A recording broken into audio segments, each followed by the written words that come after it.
Hi everybody, it's me again, Martin. Look, I found this yesterday. The banks owned by the Rothschilds family.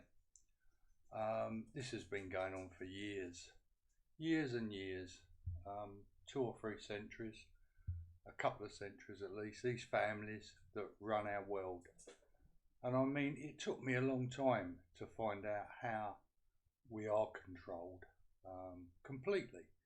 Because let's say there's 10 families pretty much that control the world. And like this list of bit banks that I'm going to show you here, these banks have got a lot of subsidiary banks as well, and other things that are under them that they're involved in.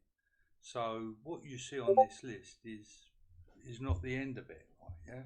So anyway, look, let's have a look at the list. I'll start running down because you will be amazed.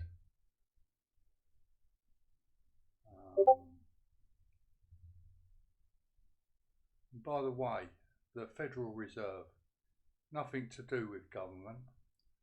That was the Rothschilds and I think a couple of other families that got together on Jekyll Island, I think it was. I can't remember what year that was. And they designed the Fed Reserve. And everybody, a lot of people think that it's the government's bank, and it's not. It's these families' private enterprise. And when they designed it, they went back to Congress, to their buddies, got it all passed. Right, and so that's how you got your Federal Reserve. Right, here we go. Here's a list of banks going down. It's huge. And when you look at it, just remember, there's banks, these big ones, there's banks under them, right, as well, that they've got control of. And when you look at PLCs, these families, right, yeah, look, whole page we're only up to G, Hong Kong. These families, it's also exactly the same with what we buy out there. You know, like all the PLC companies, anything you buy, whether it's a tomato or a out of the supermarkets, any brands, Nescafe, whatever, they're all owned. There's no competition. They're all owned by the same people.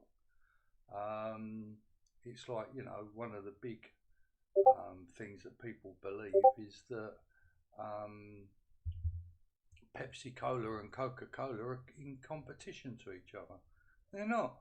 Go and have a look at who owns a majority of the shares. You're going to see two companies, Vanguard and BlackRock. Yeah. Now there's about 10 of these companies. Let's say there's about 10 of these companies. And these families hide behind these companies. Years ago they used to be out in the open. The families' names were there to be seen. But they went through a patch where they had to hide from the people that had gotten a bad name. And they hid from the people, and they hide behind the, you know, even when you look at the companies like Vanguard, you know, the Rothschilds and the Rockefellers and the Carnegies, you know, the Windsors, like they're all in there. They're all in there. Right. And that's how they do it. And I thought monopolies were not allowed. Amazing, isn't it?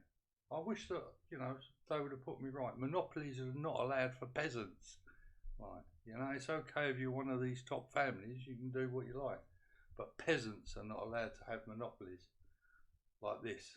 So anyway, there you go. Look, we're on there. United Kingdom, Bank of England. Unbelievable, isn't it? So it's all on there. And just remember, you're being completely controlled. You know, because look, it took me a long time to get where I am. I believed in this country and their politics and their politicians. I know that there's always been a little bit of skullduggery, but I never believed for one moment it is like it is today. It's everything. Everything I look at, the police, the National Health Service that we haven't got anymore. Every schools, education, everything I look at is rotten to the core. So that's why we need the Heritage Party. Yeah, so sign up, guys, follow them, vote for them in 18 months' time or whenever they have the election, and get David Curtin, get him his position as Prime Minister. This is a really nice guy. He's down to earth. He's a ex-chemistry teacher, and he's doing this because he's sick to death of living in the system that we're living in and wants to see change. And there's only one way to get change, and that's to get rid of the blues, the greens, the reds and the yellows. And I think, you know, even the smaller ones are edging, would take on a lot of the WEF, World Economic Forum stuff. So,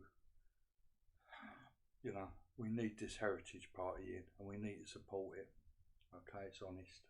In my opinion, this is all in my opinion, I believe that the Heritage Party is an honest party, and that's what we need as a people.